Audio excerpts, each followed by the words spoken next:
Baik, pelajaran kita sore hari ini yang akan kita bahas bersama adalah hidup di pedesaan, atau dalam bahasa kerennya adalah country living. Dan materi yang kita akan bahas ini mayoritas saya ambil dari buku Country Living yang merupakan kompilasi.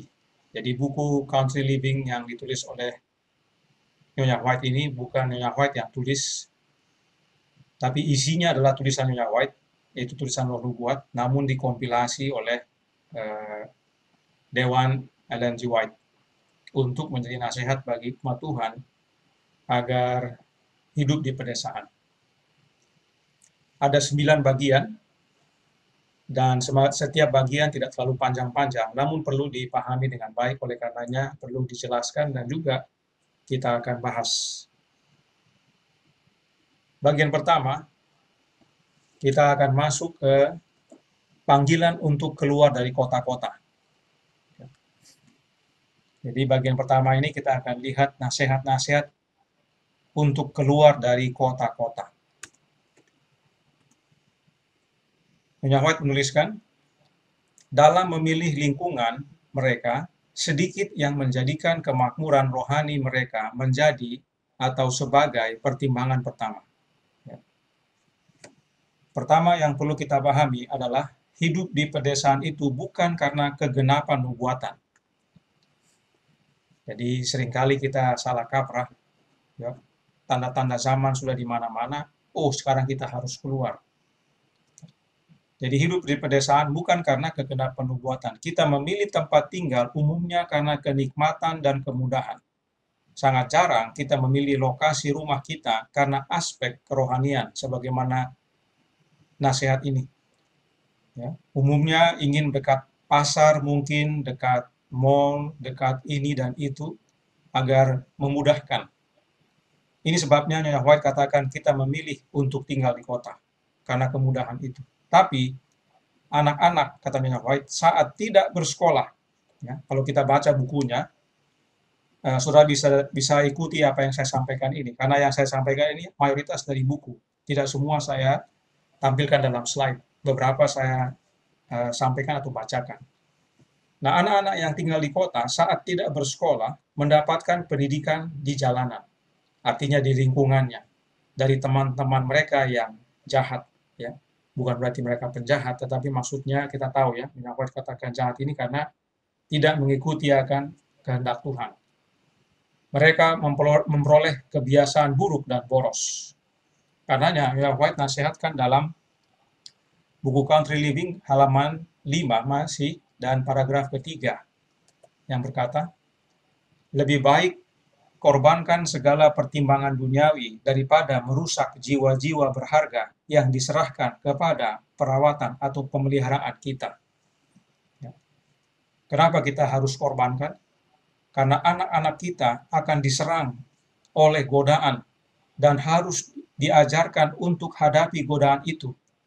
Tetapi adalah tugas kita untuk menghentikan setiap pengaruh, untuk menghentikan setiap kebiasaan, untuk memisahkan setiap ikatan yang menahan anak-anak kita dan kita dari komitmen yang paling bebas, terbuka, dan tulus dari diri kita dan keluarga kepada Allah. Apa artinya? Jangan sampai pengaruh dari hidup di kota ini, ya, menahan kita untuk mempunyai hubungan yang baik atau tulus dengan Allah. Itu maksudnya. Kita dan keluarga kita mau berhubungan dengan Allah jadi sulit karena pengaruh dunia ini, kebiasaan dunia, cara-cara dunia, atau di kota. Singkatnya, tinggalkan semua itu supaya hubungan kita dengan Allah jangan terganggu. Ya, itu sebabnya bagian pertama ini adalah panggilan untuk keluar dari kota. Bukan karena sudah nubuatan terjadi. Ya. Nabi Yeskiel menuliskan dalam Yeskiel 16 ayat 49. Lihat, inilah kesalahan Sodom, kakakmu yang termuda itu. Kecongkakan, makanan yang berlimpah-limpah, dan kesenangan hidup ada padanya, dan pada anak-anaknya perempuan. Tetapi ia tidak menolong orang-orang sengsara dan miskin. Puji Tuhan, kita tadi baru berbelas kasih. Ini adalah pengaruh kehidupan kota. Pengaruh kehidupan kota adalah seperti yang di Sodom ini. Kita lebih memikirkan kesenangan diri. Itu sebabnya Nyonya White katakan, hidup di kota bukan rencana Allah. Namun apakah umat-umat Allah dengan senang hati segera tinggalkan kota? Country Living halaman 6, paragraf 7. Malaikat belas kasih mendesak Lot dan istri dan anak perempuannya dengan memegang tangan mereka. Seandainya Lot bergegas seperti yang diinginkan Tuhan kepadanya, istrinya tidak akan menjadi tiang garam. Lot memiliki terlalu banyak roh berlambat-lambat. Jangan sampai kita seperti dia. Dalam situasi Lot, malapetaka sudah di depan mata. Tetapi tetap saja dia berlambat-lambat. Bagi kita, masih ada amaran demi amaran. Masih ada waktu. Tapi jangan kita seperti Lot. Sebab kota-kota akan dihancurkan, dan itu tidak lama lagi. Perhatikan Nyonya White lanjutkan, masih dalam buku yang sama, dan paragraf yang sama. Suara yang sama yang memperingatkan Lot untuk meninggalkan Sodom memanggil kita. Keluarlah kamu dari antara mereka, dan pisahkanlah dirimu dari mereka. Dan janganlah menjamah yang najis. Mereka yang mematuhi amaran ini akan mencari perlindungan. Biarlah setiap orang sadar untuk dirinya sendiri dan mencoba menyelamatkan keluarganya. Biarlah dia mempersiapkan dirinya untuk pekerjaan itu.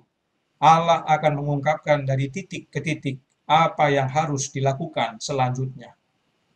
Bisa lihat, setiap langkah Allah akan ungkapkan akan apa yang harus kita lakukan dari titik ke titik. Puji Tuhan, kita sudah berdoa sejak tahun lalu. Ada perkembangan yang terjadi. Tetapi kita perlu lebih berserah lagi, lebih banyak berdoa lagi, agar langkah-langkah itu bukan dari diri kita, tapi dari Allah. Kita masuk ke bagian kedua. Bagian kedua ini menyatakan pada halaman 9, paragraf 5. Waktunya cepat datang ketika kuasa pengendalian dari serikat buruh, ini mengenai pekerjaan, akan sangat menindas.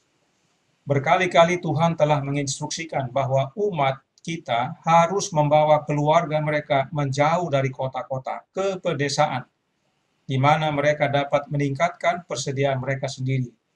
Karena di masa depan, masalah jual beli akan menjadi masalah yang sangat serius. Penting sekali untuk sungguh-sungguh berserah dan berdoa. Kita membuat keputusan bukan karena sudah jenuh dengan kondisi atau frustrasi. Karena ada kecenderungan ini dalam keputusan kita. Saya yakin masing-masing kita boleh merenungkan dalam diri. Nah, tidak hanya serikat buruh. Ya. Nanti kita akan lihat nasihat kenapa serikat buruh ini. Tapi juga partai. Nyonya White meminta kita umat Allah itu jangan terlibat dengan partai. Serikat buruh dan partai. Jadi mereka yang terlibat dalam serikat buruh dan partai harus lebih sungguh-sungguh berdoa dan berserah untuk tinggalkan. Perhatikan Nyonya White amarkan dalam halaman 10 paragraf 2. Serikat buruh akan menjadi salah satu agen yang akan membawa dunia ini masa kesusahan seperti yang belum pernah terjadi sejak dunia dimulai. Kita sekarang sudah mulai tahu apa itu kesusahan yang belum pernah terjadi itu dan siapa yang bawa. Ini serikat buruh yang bawa. Sedihnya, banyak umat gereja Advent yang sekarang ini terlibat dalam serikat buruh. Jadi jangan heran nanti saudara menyerahkan saudaranya, yaitu saudara seiman dalam Tuhan. Sebab di dalam gereja, ada yang ikut serikat buruh, ada yang tidak. Kenapa? Sebab kita yang setia kepada Allah, Nyonya White katakan tidak mengikat diri dengan serikat buruh. Dan karena itu kita akan ditandai katanya. Jadi akan ditandai siapa yang ikut serikat buruh, siapa yang tidak. Oleh karena itu banyak berdoa saudaraku dalam Tuhan. Ya. Sebab mungkin dari antara kita masih ada yang terikat dengan serikat buruh. Ya. Entah dia anggota atau dia pengurus. Ya. Ini perlu kita renungkan. Kita doakan baik-baik. Nasihat diberikan kepada kita dalam halaman 11 paragraf 3. Kita harus berdiri bebas di dalam Allah, terus-menerus mencari instruksi kepada Kristus. Semua gerakan kita harus dibuat dengan kesadaran akan pentingnya pekerjaan yang harus diselesaikan untuk Allah. Ini pentingnya kita harus lepas dari ikatan dunia. Kita harus bebas dalam Allah dan selalu mengikuti petunjuk Kristus dalam setiap langkah. Karena Allah lah yang menyelesaikan pekerjaan ini, yaitu melalui anaknya. Jika kita terikat dengan serikat buruh, terikat dengan partai, bagaimana kita mau bebas dalam Allah? Allah suruh begini, tapi serikat buruh suruh yang lain. Atau dunia suruh yang lain. Nah, ini kita harus pikirkan. Ya, jangan sampai kita terikat dan tidak bisa berbuat.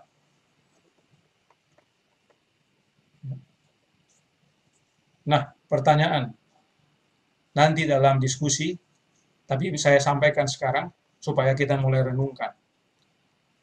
Nyonya White katakan bahwa kalau terlibat dalam serikat buruh, itu sama dengan melanggar 10 hukum Allah. Ya. Jadi, Nyonya White katakan bahwa mereka yang terlibat dalam serikat buruh itu sama dengan melanggar 10 hukum Allah. Pertanyaannya, kenapa? Kenapa bergabung dengan serikat buruh sama dengan melanggar 10 hukum Allah? Ya, atau 10 hukum. Nanti kita akan diskusikan sesudah ini, tapi saya sampaikan supaya mulai bisa direnungkan. Ya. Direnungkan apa itu persamaannya atau kenapa demikian. Kita masuk bagian ketiga. Bagian ketiga ini berisi tentang orang tua dan keluarga. Bila mana memungkinkan adalah tugas orang tua untuk membuat rumah di pedesaan untuk anak-anak mereka. Anak-anak dan remaja harus dijaga dengan cermat. Mereka harus dijauhkan dari sarang kejahatan yang dapat ditemukan di kota-kota kita. Biarkan mereka dikelilingi oleh pengaruh rumah tangga Kristen sejati. Sebuah rumah di mana Kristus tinggal. Sebelum bencana yang meluap akan menimpa penghuni bumi, kata Nyonya White, Allah memanggil semua orang Israel untuk bersiap bagi peristiwa itu. Kepada orang tua, Allah mengirimkan seruan peringatan, kumpulkan anak-anakmu ke rumahmu sendiri. Kumpulkan mereka dari mereka yang mengabaikan perintah-perintah Allah. Ya. Artinya jangan biarkan mereka bergaul sama orang yang tidak setia, yang mengajar dan yang mempraktekkan kejahatan. Kata Nyonya White, keluar dari kota-kota besar secepat mungkin. Dirikan sekolah di luar. Berikan anak-anak Anda firman Allah sebagai dasar dari semua pendidikan mereka. Sampai di sini, apakah ada seruan tinggal di desa karena kegenapan nubuatan semata? Sama sekali tidak. Ini penting kita pahami agar jangan membuat keputusan karena prinsip pribadi atau emosi. Ya. Jadi Nyonya White menghimbau untuk kita tinggal di luar itu bukan karena semata-mata nubuatan. Oh ini terjadi, itu terjadi, mari kita keluar. Tidak demikian. Bahkan pertama kali kita membangun rumah harus memikirkan kebutuhan kerohanian keluarga kita. Adakah saya bangun rumah di sini menolong kehidupan kerohanian keluarga saya atau tidak? Itu sebabnya diminta di luar. Kalau di luar, lebih cenderung banyak yang bisa mendukung daripada dalam kota. Membangun dalam kota, kecenderungannya akan merusak. Kemudian halaman 12 paragraf 5. Ayah dan ibu, bagaimana Anda memandang jiwa anak-anak Anda? Apakah Anda mempersiapkan anggota keluarga Anda untuk diubahkan masuk dalam pelataran surgawi? Apakah Anda mempersiapkan mereka untuk menjadi anggota keluarga kerajaan, anak-anak raja surgawi? Ini bagi kita orang tua suatu pertanyaan yang berat. Jadi jika kita mau hidup di desa, bukan karena Yerusalem akan mengalami serangan kedua, bukan karena wabah pandemik. Jika ini dasarnya, maka itu tidak tepat. Kita akan lihat apa yang kita lakukan saat tentara Roma mundur nanti. Nyonya White katakan, biarkan anak-anak tidak lagi terkena godaan dari kota-kota yang siap untuk dihancurkan. Tuhan telah mengirimi kita peringatan dan nasihat untuk keluar dari kota. Maka marilah kita tidak melakukan investasi lagi di kota-kota. Jadi bukan lagi kita bikin investasi di sana. Bisa lihat betapa pentingnya anak-anak di mata Allah sampai-sampai kita diminta tinggalkan kota. Selanjutnya, halaman 13 paragraf 1.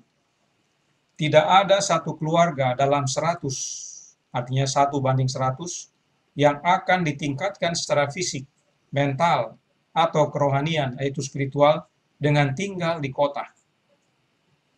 Iman, harapan, kasih, kebahagiaan bisa jauh lebih baik diperoleh di tempat-tempat tenang dan terpencil, di mana ada ladang, bukit, dan pohon. Jauhkan anak-anak Anda dari pemandangan dan suara-suara kota, jauh dari gemerutuk dan keributan tram dan tim. Tim ini artinya seperti kegiatan-kegiatan olahraga, ya kan ribut biasanya, stadion-stadion itu. Dan pikiran mereka akan menjadi lebih sehat, akan lebih mudah untuk membawa pulang ke dalam hati mereka kebenaran firman Allah. Ya, tidak heran anak-anak kita sulit karena sudah disibukkan dengan segala macam di dunia ini. Inilah pentingnya hidup di pedesaan, terlebih di tempat yang tenang dan terpencil. Dan salah satu cara mendidik anak-anak adalah sesuai petunjuk Allah kepada Adam, yaitu mengusahakan tanah. Jadi berkebun itu salah satu mendidik anak. Catatan, katanya Nyonya White, kirim anak-anak ke sekolah-sekolah yang berlokasi di kota, ya, di mana setiap tahap godaan menunggu untuk menarik dan melemahkan mereka, dan pekerjaan membangun karakter 10 kali lipat lebih sulit bagi orang tua dan anak-anak. Jadi Nyonya White bilang, silakan kalau mau kirim anak-anak sekolah di kota, tapi jangan heran nanti kamu mau ajar dia untuk karakter yang baik 10 kali lebih sulit dibanding anak-anak itu sekolah di luar kota. Itu sebabnya sekolah-sekolah Advent itu umumnya di luar kota. Tapi sekarang ini perkembangan zaman sudah semakin ramai jadinya. Perlu diingat bahwa hidup di pedesaan ini bukan mengasingkan diri atau diasingkan atau menyusahkan hidup, ya. Karena ada yang mempunyai konsep agak berbeda. Kita lanjutkan, halaman 14 paragraf 5. Saya mendesak orang-orang kita untuk menjadikannya sebagai pekerjaan seumur hidup mereka untuk mencari kerohanian. Kristus ada di pintu, artinya sudah dekat. Inilah sebabnya saya berkata kepada orang-orang kita, jangan menganggapnya sebagai penderitaan ketika Anda dipanggil untuk meninggalkan kota dan pindah ke tempat-tempat pedesaan. Ya, jadi ini tantangan bagi kita, karena memang tidak mudah. Ya. Karena ada yang menganggap ini penderitaan. Di desa ada berkat yang menunggu, berlimpah, katanya Nyonya White.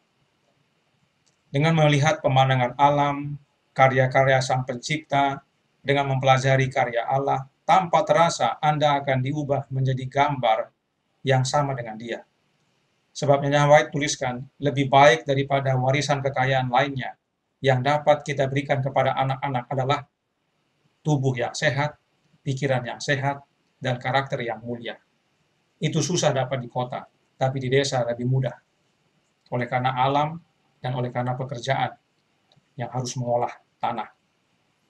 Nah, mungkin ada yang berkata, di mana saja sama, pasti ada masalah. Halaman 16 paragraf 3.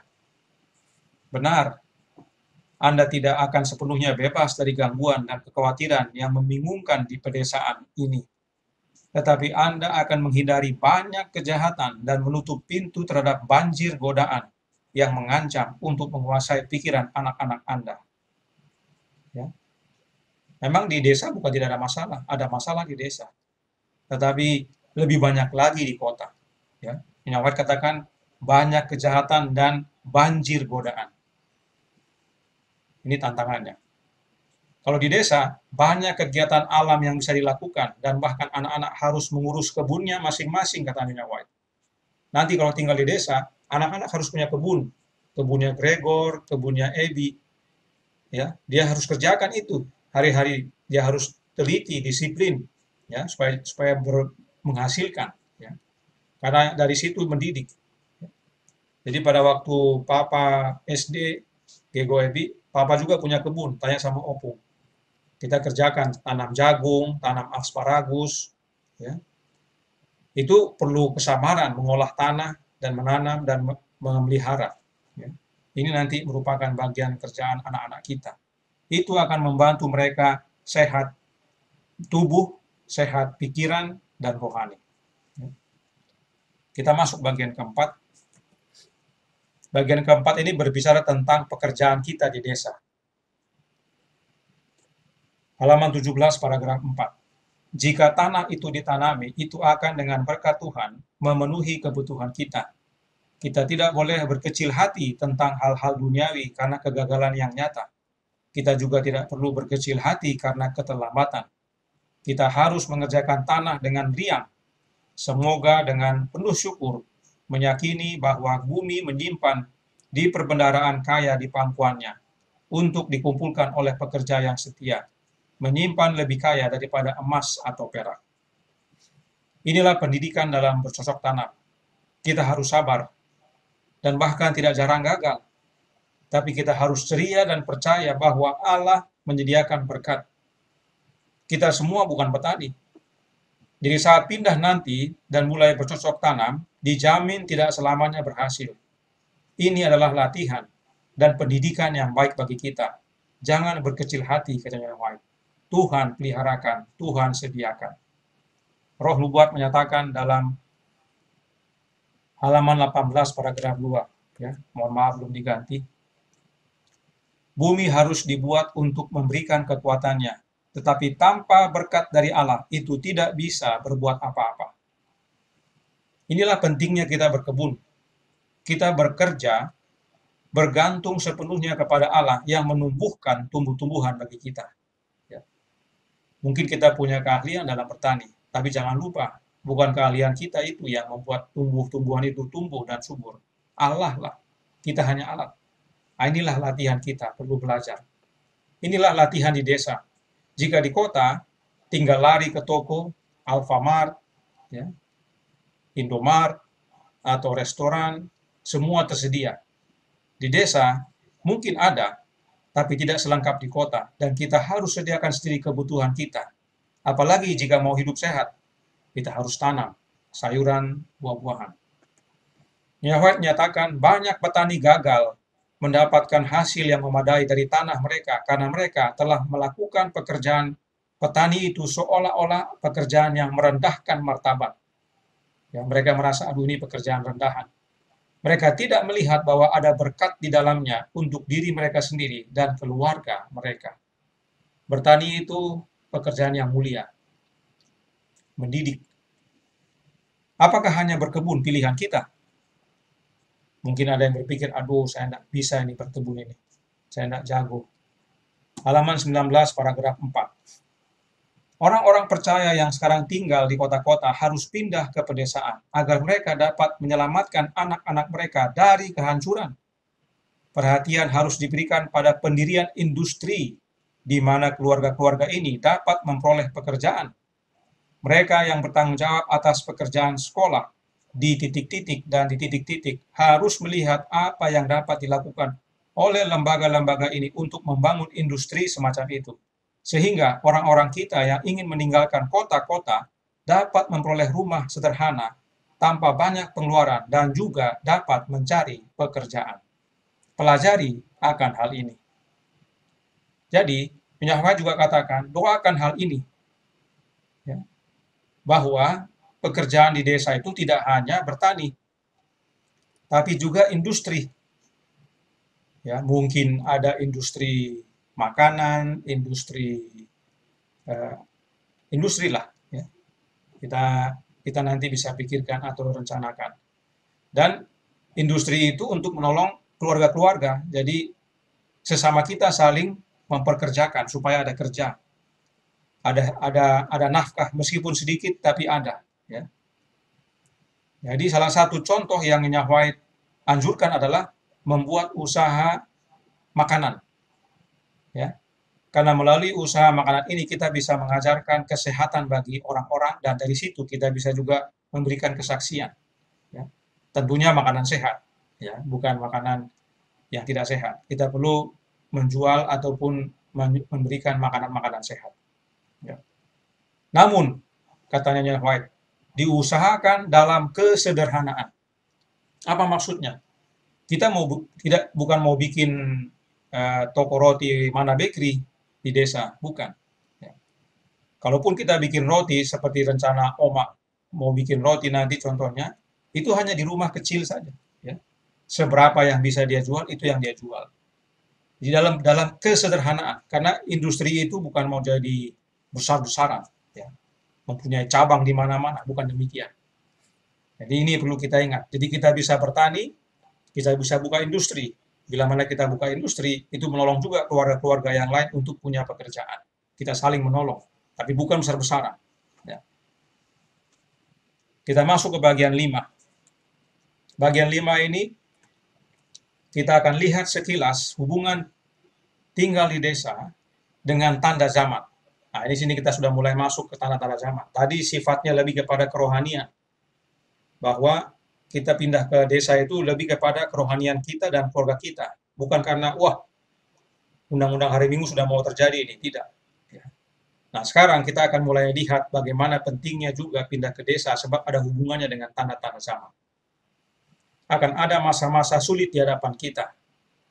Nah, coba perhatikan yang berikut ini. Apa yang terjadi sekarang?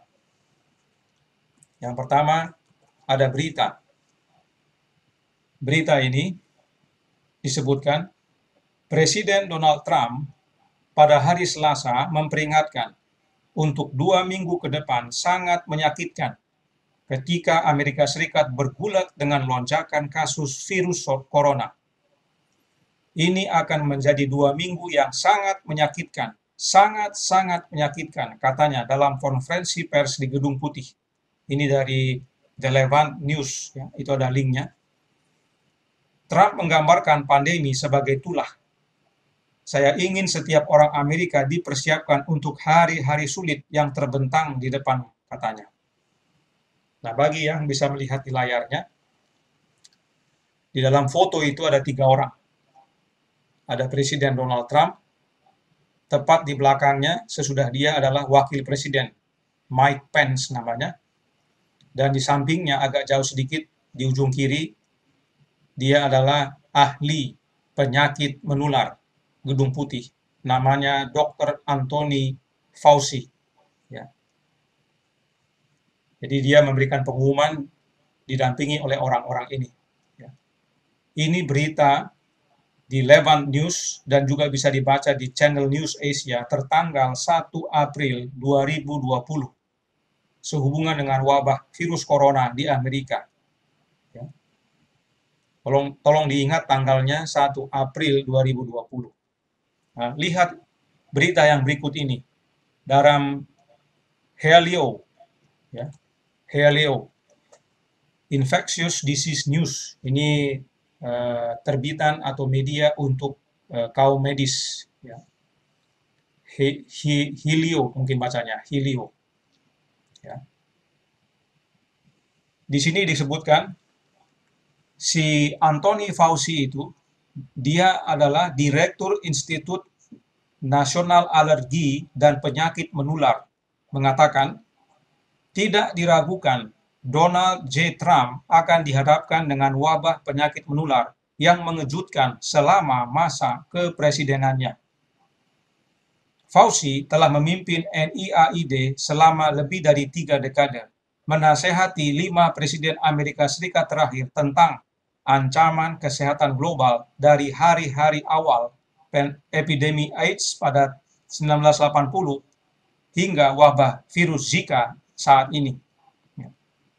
Jadi si penasehat atau ahli penyakit menular Gedung Putih ini, Anthony S. Fauci ini, menyatakan bahwa Donald J. Trump akan hadapi masalah wabah penyakit menular yang mengejutkan.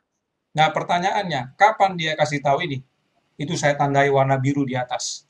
11 Januari 2017. Jadi pada tahun 2017 atau sekitar 3 tahun lalu, Dr. Anthony S. Fauci menyatakan dalam berita bahwa tidak diragukan Donald Trump akan dihadapkan dengan wabah penyakit menular yang mengejutkan di masa kepresidenannya. Dan sekarang setelah kurang lebih 3 tahun terjadilah wabah yang memang mengejutkan bukan hanya Donald Trump, tapi seluruh dunia. Bisa lihat. Kemudian, siapa ini Anthony S. Fauci ini? Kita lihat dari media Catholic Courier. Catholic Courier, ada linknya itu, bisa baca di sana nanti. Disebutkan bahwa Anthony S. Fauci ini bersekolah di Regis, ya, di SMA Regis, sekolah persiapan perguruan tinggi anak laki-laki yang dikelola oleh Jesuit di New York City, yang terkenal sebagai surga akademik. Dia juga tamat dari perguruan tinggi Jesuit yang bernama College of Holy Cross di Massachusetts. Jadi Anthony S. Fauci ini adalah lulusan dari sekolah Jesuit. Dan dia sudah tahu tahun 2017 akan ada wabah yang akan bikin pusing Donald Trump. Dan bukan hanya Donald Trump, tapi seluruh dunia. Kemudian, kita lihat pernyataan Paus. Paus mengatakan bahwa pandemi virus corona bisa menjadi respon alami terhadap krisis iklim. Saudaraku dalam Tuhan, ini adalah contoh kecil yang terjadi di dunia ini yang mungkin banyak dari kita tidak amati atau tidak mengikutinya.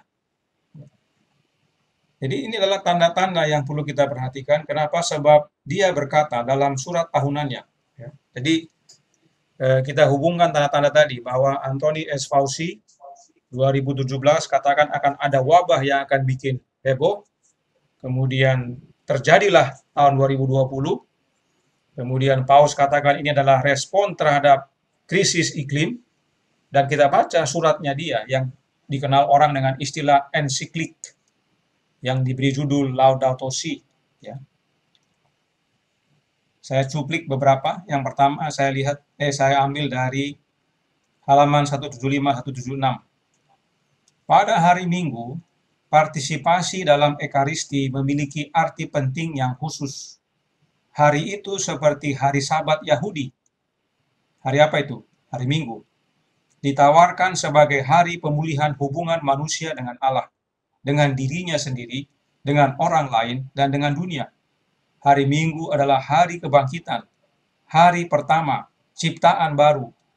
Buahnya yang pertama adalah kebangkitan kemanusiaan Tuhan, yang menjadi jaminan transfigurasi akhir seluruh realitas ciptaan. Hari Minggu menyatakan juga istirahat kekal manusia pada Allah. Judul surat ini adalah tentang perawatan rumah kita bersama. Di sini Paulus sedang mempropagandakan bahwa kita harus rawat dunia ini. Sebab iklim, ya suhu dunia ini setiap waktu meningkat. Dunia ini makin lama makin panas, ya. Itu sebabnya disebutkan pemanasan global. Oleh karena itu dia meminta agar kita merawat dunia ini, agar suhu itu turun kembali dan kita jangan mendapatkan masalah oleh karena perubahan iklim. Solusi yang dia tawarkan adalah untuk hari Minggu berhenti semuanya. Tidak ada perusahaan yang bekerja, tidak ada industri yang bekerja, tidak ada yang keluar-keluar, bahkan yang namanya tempat jualan juga berhenti. Semuanya mengambil waktu dengan keluarga dan Tuhan. Ini yang dia propagandakan. Ya. Jadi menarik tentang perawatan rumah kita bersama, namun dia singgung tentang hari Minggu sebagai Sabat seperti Sabat Yahudi, yang artinya berhenti memang, yang menyatakan pemulihan dengan Allah dan istirahat kekal manusia pada Allah.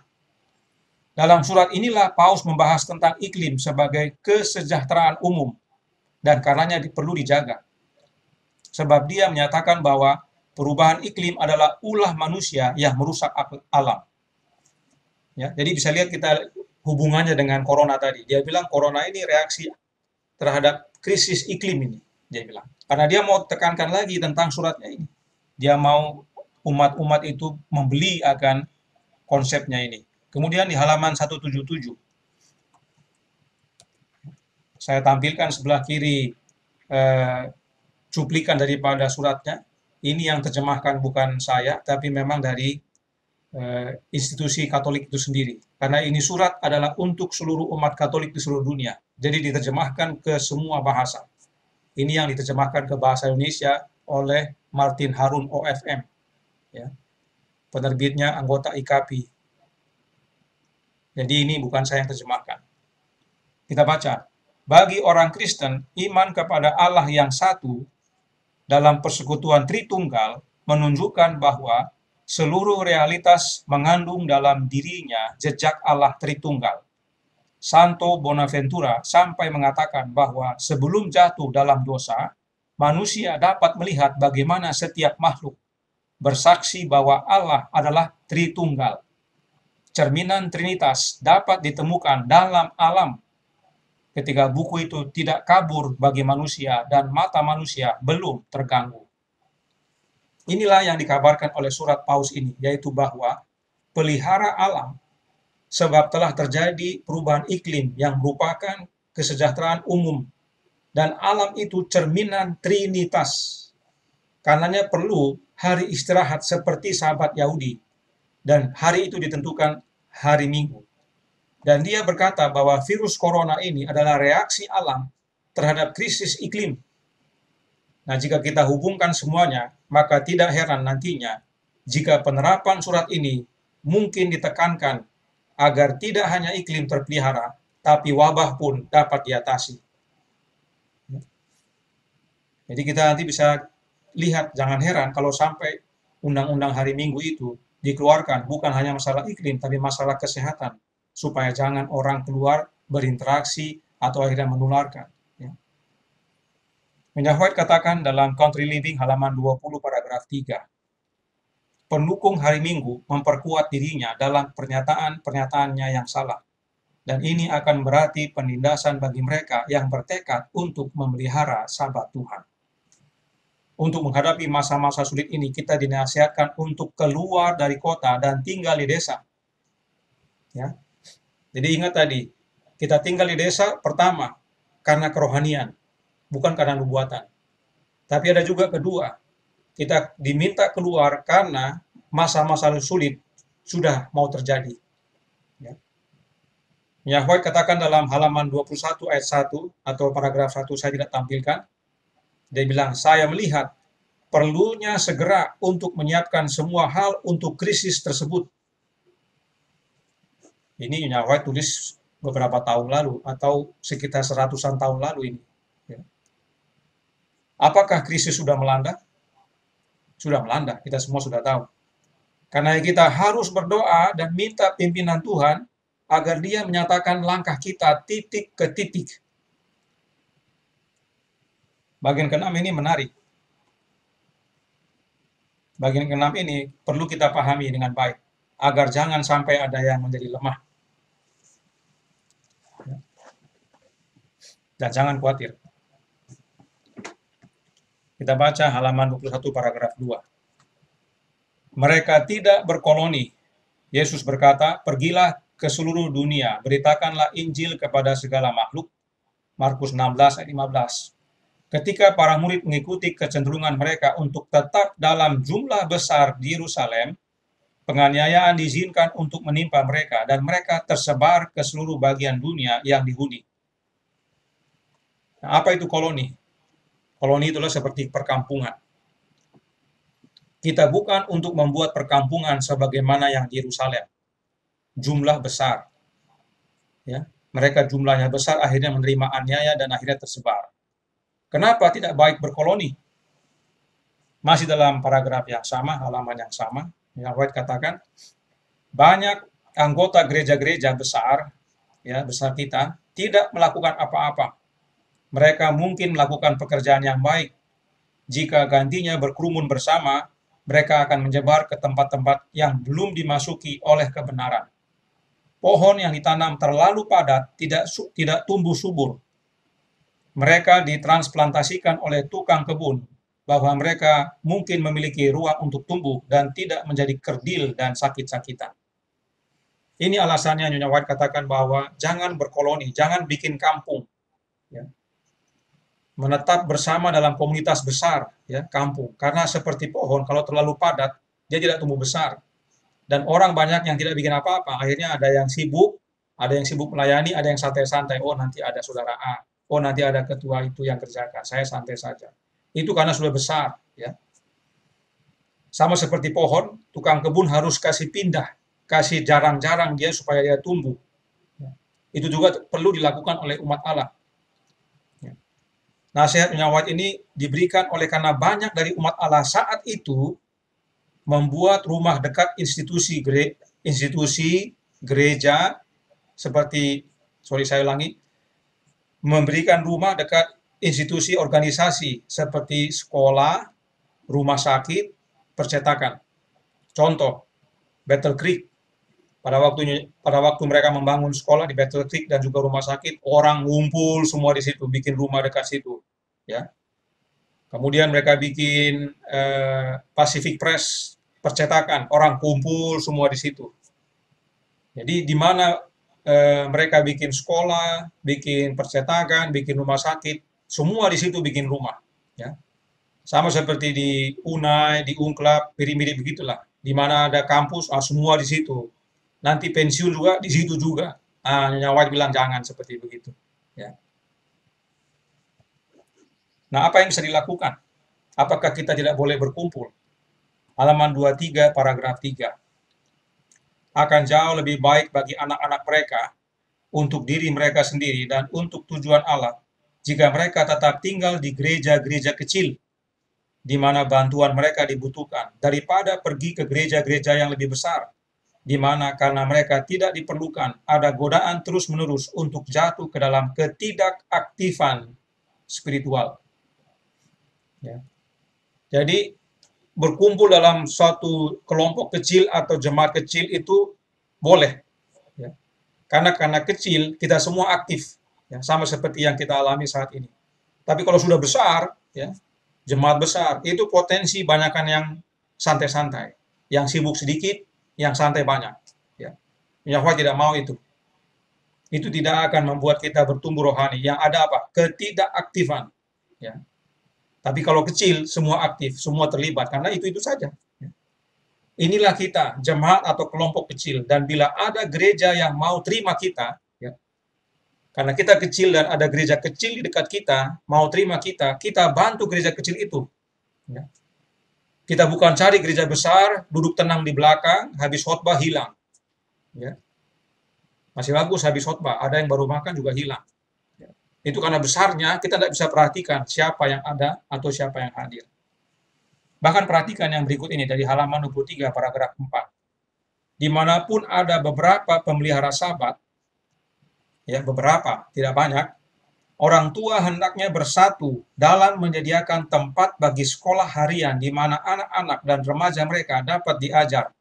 Mereka hendaknya memperkerjakan seorang guru Kristen yang sebagai misionaris yang ditahbiskan akan mendidik anak-anak sedemikian rupa untuk membimbing mereka jadi misionaris. Jadi bikin sekolah, bukan tunggu gereja dibesar dulu. Ya. Seperti gereja Timika, sudah jumlahnya ratusan. Oh, kita bikin sekolah.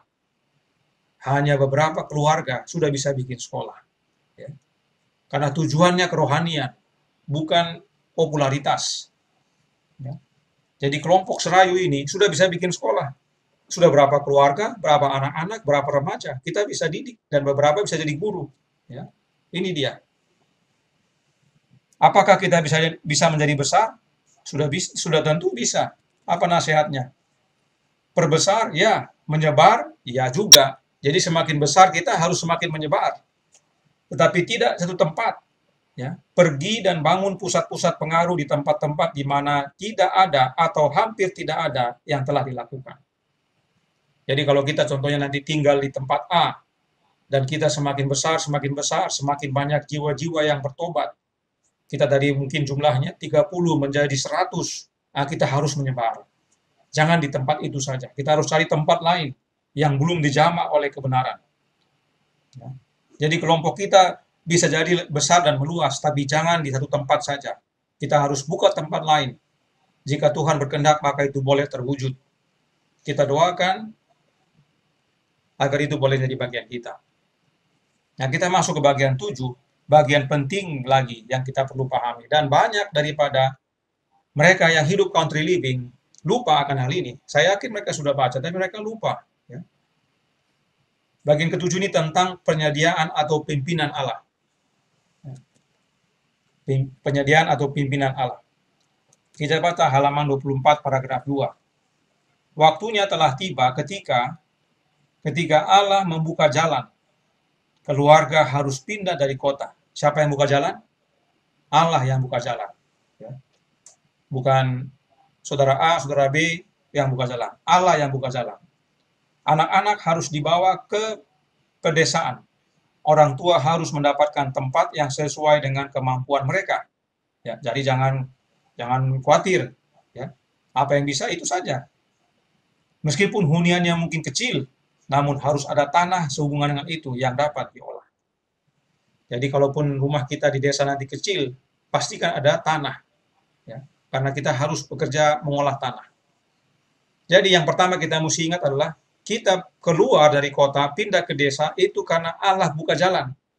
Itulah pentingnya kita berdoa. Ya, berdoa dengan sungguh-sungguh, nanti kita akan lihat apa yang Nyonya White nasihatkan. Allah yang buka jalan, Allah yang akan bantu. Halaman 24 paragraf 3. Ya, karena seringkali teman-teman kita yang country living lupa menganjurkan ini, lupa menyampaikan bahwa keluar dari kota itu adalah Allah yang buka jalan. Orang tua dapat mendapatkan rumah-rumah kecil di pedesaan dengan tanah untuk ditanami, di mana mereka dapat memiliki kebun buah dan di mana mereka dapat memelihara sayur-sayuran dan buah-buahan kecil untuk menggantikan daging. Ada ganda itu, daging segar harusnya, yang sangat merusak kehidupan yang darah mengalir melalui pembuluh darah. Di tempat-tempat seperti itu, anak-anak tidak akan dikelilingi oleh pengaruh kehidupan kota yang merusak. Allah akan membantu umatnya untuk menemukan rumah seperti itu di luar kota. Nah, ingat baik-baik ini. Pertama, Allah yang buka jalan. Ya. Yang kedua, Allah bantu untuk temukan tempat ya di desa itu. Dan bila mana kita sudah temukan tempat di desa itu, kita harus memiliki kebun untuk tanam buah dan sayur. Karena itulah makanan kita. Menggantikan daging. Ini dia. Sebagaimana kita punya pelajaran Roma 14, Paulus tinggalkan daging. Kita juga harus tinggalkan daging. Jangan makan lagi daging. Ya. Jadi sekarang kita mesti latih. Ya, jadi jangan lupa. Yang pertama, Allah yang buka jalan.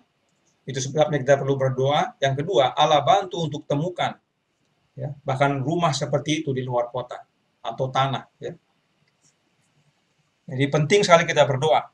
Kita bersyukur renungan pagi bulan ini menekankan pentingnya berdoa. Berikutnya, halaman 25 paragraf 2. Mereka yang akhirnya merasa harus bergerak, jangan terburu-buru, bersemangat atau tergesa-gesa, atau dengan cara yang selanjutnya mereka akan menyesal bahwa mereka telah pindah. Ya. Kadang-kadang kita saking semangatnya, kalau bisa besok langsung segera, ya. Harus bikin ini, harus bikin itu, langsung ini. Ya. Semangat memang, senang rasanya, seru. Ya. Tapi kita katakan jangan. Ya. Inilah pentingnya kita berdoa untuk minta tuntunan Allah, karena Allah yang buka, Allah yang bantu. Ini bukan karena emosi dan heboh country living. Nyonya White menasihatkan jangan melakukan apapun tanpa mencari hikmat Allah yang telah berjanji untuk memberi secara limpah kepada semua yang bertanya dan siapa yang tidak takut. Ya, artinya tidak takut bertanya. Kita harus tanya kepada Allah, Tuhan, saya mau untuk pindah dari kota ini. Tolong tunjukkan jalan kemana saya pergi. Nah, ini harus kita lakukan. Jawabannya mungkin bukan harus besok, tapi kita harus doakan terus. Ya. Yang White lanjutkan, halaman 26 paragraf 1. Biarkan semua orang meluangkan waktu untuk mempertimbangkan dengan cermat dan tidak seperti orang dalam perumpamaan yang mulai membangun dan tidak mampu menyelesaikannya. Saudara sekalian, mari kita sungguh-sungguh berdoa. Ya. Jangan kita tergesa-gesa, terburu-buru. Kita harus sungguh berdoa dan mohon pimpinan Allah. Ya. Supaya kita punya perencanaan itu cermat. Jangan kita mulai, tidak bisa selesai, akhirnya buyar. Kemudian paragraf 2 dikatakan, pikirkan dengan jujur, penuh doa, mempelajari firman dengan penuh kehati-hatian dan doa, dengan pikiran dan hati yang terjaga untuk mendengar suara Allah. Memahami kehendak Allah adalah hal yang besar. Saudara sekalian, mari kita sungguh-sungguh berdoa dan mohon pimpinan Allah. Memang waktu semakin singkat, tapi jangan itu menjadi dasar untuk kita membuat keputusan yang akhirnya terburu-buru dan tergesa-gesa. Meskipun singkat waktu, kita harus tetap minta pimpinan Tuhan. Ya, karena Dia akan bantu. Kadang-kadang kita berpikir, wah nanti kalau bukan besok bagaimana? Nanti begini, nanti begitu. Ini kita sudah mulai gunakan kita punya pikiran. Dia akan bantu. Ya. Tidak hanya berdoa, Nyonya White nasihatkan dalam paragraf 3, Anda perlu pindah. Banyak dari Battle Creek. Ya, Nyonya White minta mereka pindah dari Battle Creek. Dan ada juga kebutuhan Anda untuk memiliki rencana yang jelas tentang apa yang Anda lakukan ketika Anda keluar dari Battle Creek. Jangan terburu-buru tanpa mengetahui apa yang Anda akan lakukan. Jadi kita harus punya rencana jelas. Kalau dalam bahasa Inggris lebih bagus, well-defined plans. Ya. Jadi memang sudah teratur, terinci, itu rencana kita. Ya. Puji Tuhan kita sudah punya rencana, tapi belum dimantapkan rencana itu. Ya. Belum dengan jelas disepakati. Ya. Perlu kita tuntaskan rencana itu sebelum dilaksanakan. Jangan sepertinya sudah oke kita lakukan, akhirnya ada banyak kekurangan, ada kurang persiapan, seperti tadi, membangun rumah tidak terencana, akhirnya tidak selesai. Ya, buyar. Jadi kita harus tuntaskan rencana kita. Kalaupun nanti sore ini kita tidak bisa diskusikan, kita ambil waktu lagi, kita perlu tuntaskan, sehingga rencana itu teratur, kalau perlu kita catat. Ya, sehingga itu kita doakan bersama-sama. Perhatikan nasihat berikut ini. Saya tidak tampilkan bahasa Inggrisnya karena bahasa Indonesianya sudah panjang, karena penting. Saya telah melihat bahwa bahaya hadir di setiap fase pengalaman baru di gereja. Karena beberapa mendengar hal-hal dengan semangat dan kuat. Ya. Wah, country living, wah semangat semuanya. Ya. Sementara beberapa guru mungkin kuat dan efisien dalam mengajar tentang garis-garis doktrin Alkitab. Mereka tidak semua akan menjadi orang yang memiliki pengetahuan tentang kehidupan praktis dan dapat menasehati pikiran yang bingung dengan jaminan dan keamanan. Mereka tidak memahami situasi membingungkan yang harus terjadi pada setiap keluarga yang akan membuat perubahan. Karena itu, marilah semua berhati-hati dengan apa yang mereka katakan. Jika mereka tidak mengetahui pikiran Allah dalam beberapa hal, biarkanlah mereka tidak pernah berbicara dari tebakan atau perkiraan. Jika mereka tahu tidak ada yang pasti, biarlah mereka mengatakannya. Dan biarkah individu bergantung sepenuhnya pada Tuhan. Biarlah ada banyak doa yang dilakukan, dan bahkan dengan puasa, bahwa tidak seorang pun akan bergerak dalam kegelapan, tetapi bergerak dalam terang, sebagaimana Allah ada di dalam terang.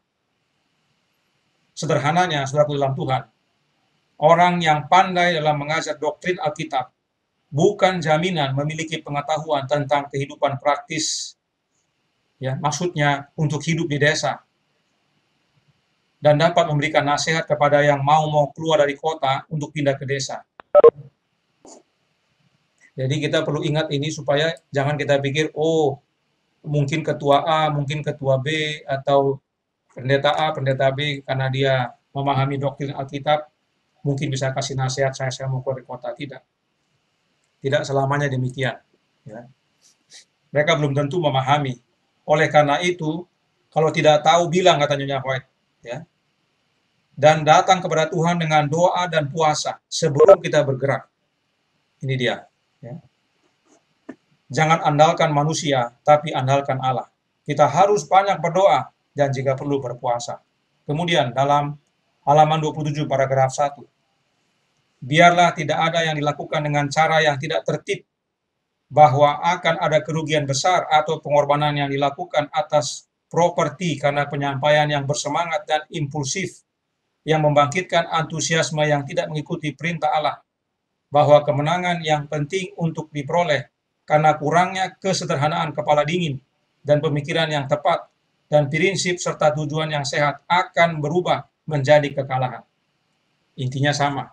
Kalau kita tidak dengan teratur membuat rencana, tidak dengan doa dan puasa, tidak dengan jangan terburu-buru dan tergesa, ya. Karena kalau kita membuat rencana, kita tidak punya rencana, kita terburu-buru tergesa, tidak mempunyai kepala dingin, kita akan mengalami kekalahan. Ya. Oleh karena itu, biarlah ada kepemimpinan yang bijak dalam masalah ini. Dan semua bergerak di bawah bimbingan penasehat yang bijaksana dan tak terlihat yang adalah Allah. Elemen-elemen yang manusia akan bergumul untuk kuasai. Dan mungkin ada pekerjaan yang dilakukan yang tidak memiliki persetujuan Allah. Jadi jangan kita membuat rencana, saya mau bikin ini, mau bikin itu. Padahal Allah tidak setujui itu. Sekarang saya memohon, kata Nyonya White, kepada setiap jiwa untuk tidak memandang terlalu kuat dan percaya diri kepada penasihat manusia, tetapi memandang paling tulus kepada Allah yang bijaksana dalam nasihat. Serahkan semua cara dan kehendak Anda pada cara Allah dan pada kehendak Allah. Ya, ini sangat mirip dengan nasihat tadi pagi. Ya. Belajar nubuatan itu bukan cara manusia atau pengetahuan manusia. Harus dari Allah. Demikian juga dengan country living. Cara dan kehendak harus dari Allah. Penting bagi kita berdoa dan berpuasa. Jangan karena emosi atau propaganda. Ini dapat menuntun kepada kekalahan. Kita harus minta bimbingan Allah. Kita serahkan semuanya kepada Dia. Karena Dia yang buka jalan. Dia yang bantu. Sebab itu, dalam halaman 28 paragraf 1, kita tidak bisa memiliki iman yang lemah sekarang. Ya, kalau memang mau kita pindah ke desa, kita harus punya iman semakin kuat. Kita tidak bisa aman dalam sikap lesu, lamban, dan malas. Setiap kemampuan harus digunakan, dan pemikiran yang tajam, tenang, mendalam harus dilakukan. Kebijaksanaan agen manusia manapun tidak cukup untuk perencanaan dan perencanaan saat ini.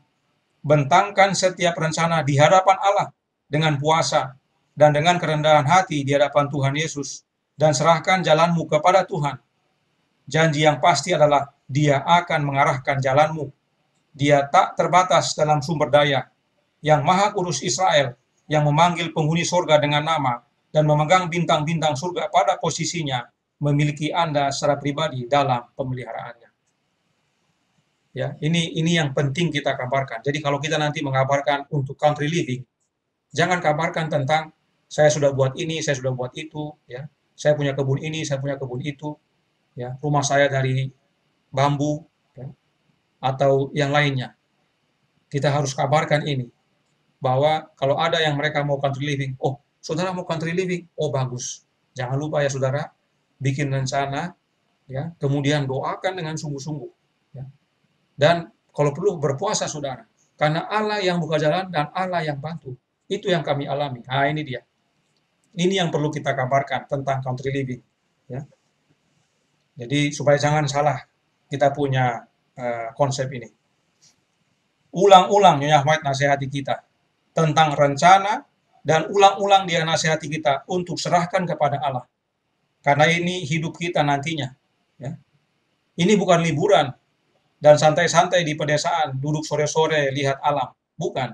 Ini hidup kita nanti. Ini pekerjaan kita. Itulah lingkungan kita di desa nanti. Perubahan drastis nanti, dari kota ke desa itu perubahan drastis. Ya, itu sebabnya kita dinasihati ulang-ulang untuk bergantung sepenuhnya kepada Allah. Kita lanjutkan bagian 8. Bagian 8 ini lebih kepada institusi. Tapi ada poin penting yang kita perlu tahu. Ya. Tidak semua, tapi kita semua perlu tahu nasihat ini.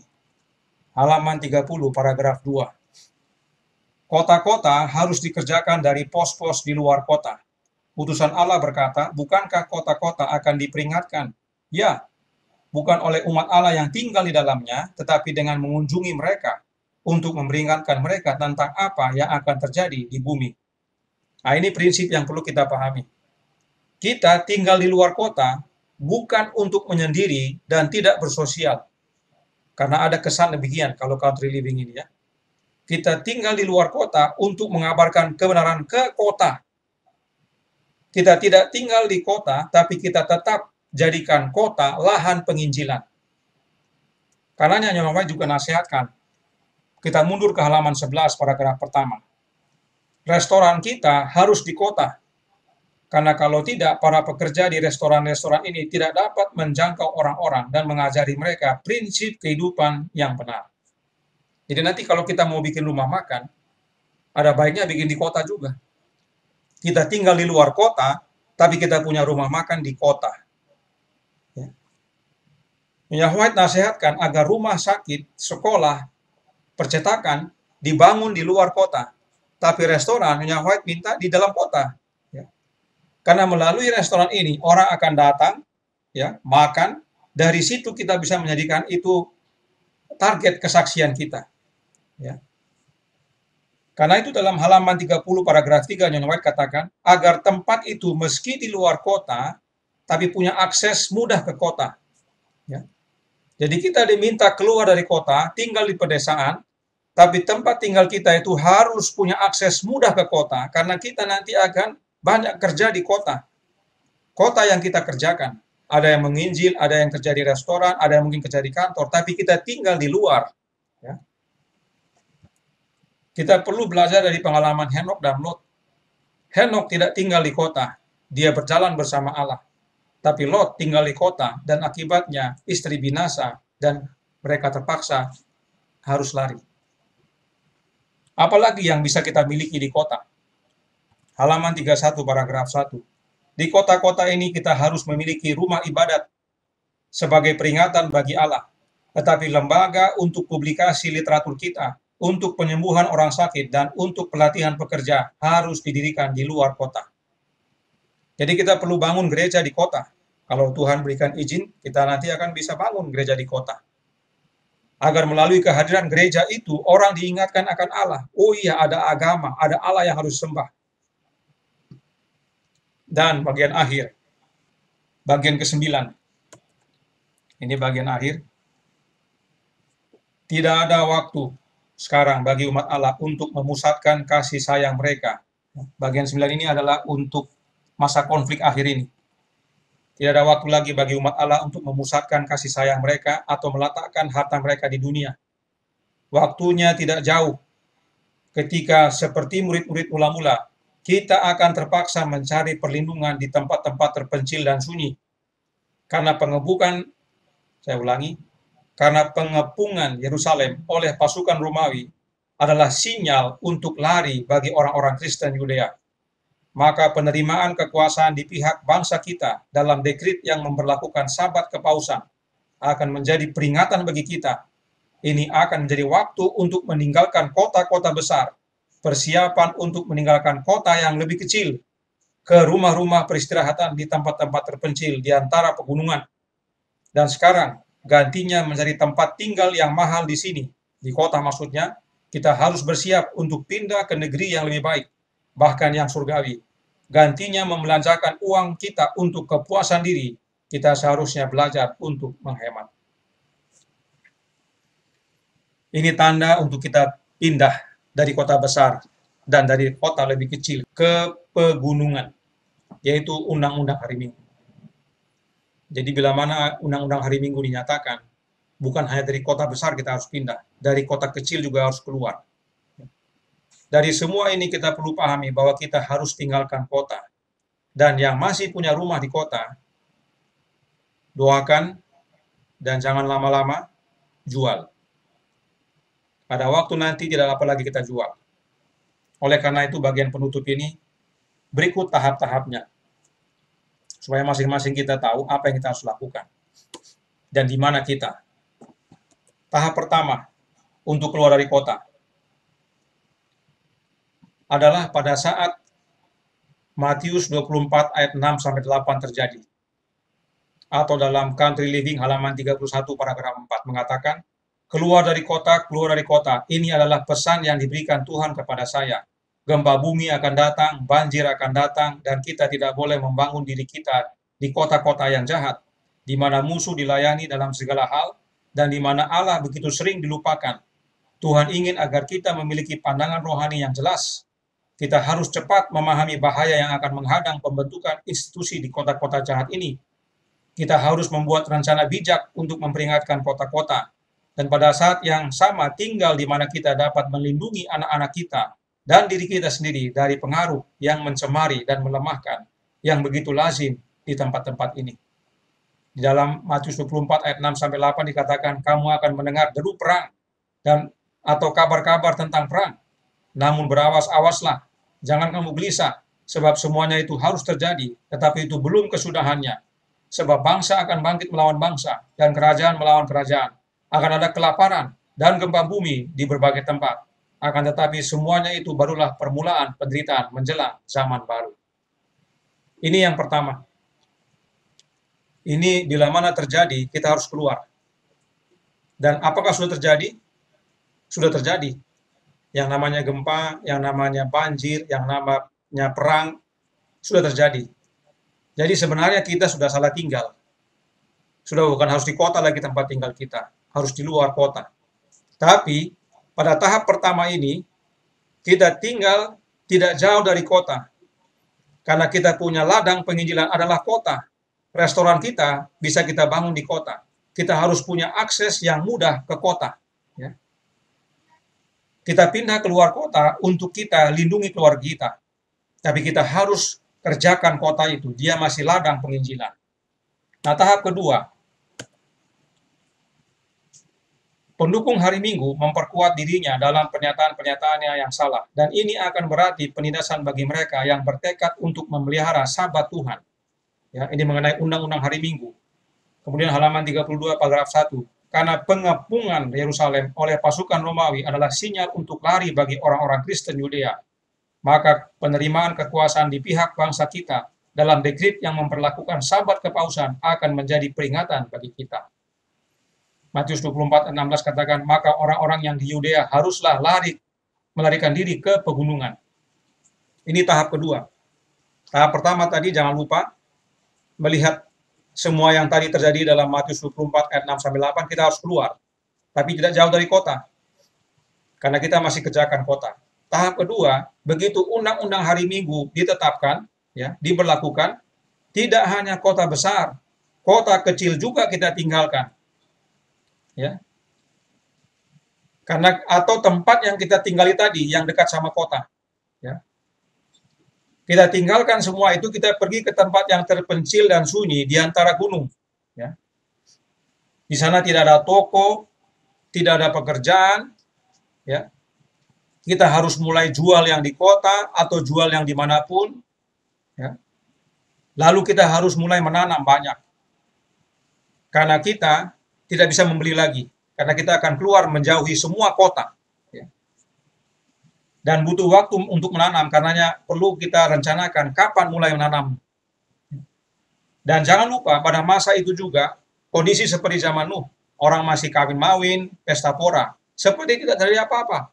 Dan kalaupun ada terjadi gempa bumi atau apapun itu, setelah itu hilang, mereka kembali lagi, sehingga tidak ada mereka punya kepekaan. Tapi jangan lupa, itu adalah tanda, khususnya tentang undang-undang hari Minggu. Jadi kita harus ingat, begitu undang-undang ditetapkan, kita tinggalkan semua kota, bukan hanya kota besar. Kalau tahap pertama hanya kota besar, kita keluar, kita tinggal di tempat yang di pedesaan, tapi tidak jauh dari kota. Tahap kedua, kita tinggalkan semua kota, besarkah, kecilkah. Nah, tahap ketiga, pada waktu pekerjaan pengadilan pemeriksaan berakhir, apa artinya? Penutupan pintu kasihan. Ya. Ini tahap ketiga, begitu pintu kasihan ditutup, ya, begitu pintu kasihan ditutup, maka kepicikan Yakub akan terjadi. Itu kita tinggalkan tempat kita yang tadi, yang di antara gunung itu, dan lari ke pegunungan. Ya, kita lebih jauh lagi lari ke pegunungan. Ya. Dan pada waktu pintu kasihan ditutup itu, atau pada masa kepicikan Yakub itu, kita tinggalkan semua dan lari ke gunung, dan semua gadget, ya, Bapak Ibu, anak-anak, semua gadget tinggalkan karena nggak ada guna juga. Ya. Tidak bawa makanan. Dan pada waktu kita menanam di kaki gunung pun, jangan menanam banyak-banyak, jangan simpan banyak-banyak, karena akan direbut orang itu. Tanam secukupnya. Kita lari tidak bawa makanan. Yahweh katakan dalam buku Maranatha, jangan menanam berlebihan atau punya lumbung, karena itu akan direbut orang. Kita lari tidak bawa makanan karena seperti Elia, kita bergantung kepada pengasihan Allah. kita lari dan tidak pulang ke rumah. Yang di atas atap lari, tidak kembali. Yang di ladang lari, jangan kembali. Ya. Jangan pulang untuk ambil sesuatu. Jangan khawatir apapun. Ya. Yesaya tuliskan dalam Yesaya 33:16. Dialah seperti orang yang tinggal aman di tempat-tempat tinggi. Bentengnya ialah kubu di atas bukit batu. Rotinya disediakan, air minumnya terjamin. Kita tidak usah bawa makan. Allah peliharakan, Allah sediakan. Adakah kita percaya akan pimpinan Allah? Apakah kita perlu khawatir? Roh Nubuat menasihatkan dalam Selected Messages buku 2, halaman 391, paragraf 5. Ini kutipan terakhir. Masa sulit ada di depan kita. Penghakiman Allah ada meluas di negeri. Bencana saling mengikuti dalam suksesi yang cepat. Ya. Bencana demi bencana terjadi. Kita hanya tidak ikuti dalam berita. Segera Allah akan bangkit dari tempatnya untuk mengguncang bumi dan menghukum penduduk karena kejahatan mereka. Kemudian dia akan berdiri atas nama umatnya dan akan memberi mereka perhatian perlindungannya. Dia akan mengulurkan tangannya yang kekal di sekitar mereka dan melindungi mereka dari segala bahaya. Jangan khawatir, saudaraku dalam Tuhan, meskipun kita menghadapi tantangan demi tantangan, kita pindah dari satu tempat ke tempat yang lain, sampai ke gunung kita akan lari, tapi Tuhan akan peliharakan. Tuhan tahu yang terbaik bagi kita. Saya bawa dalam nama Yesus. Amin.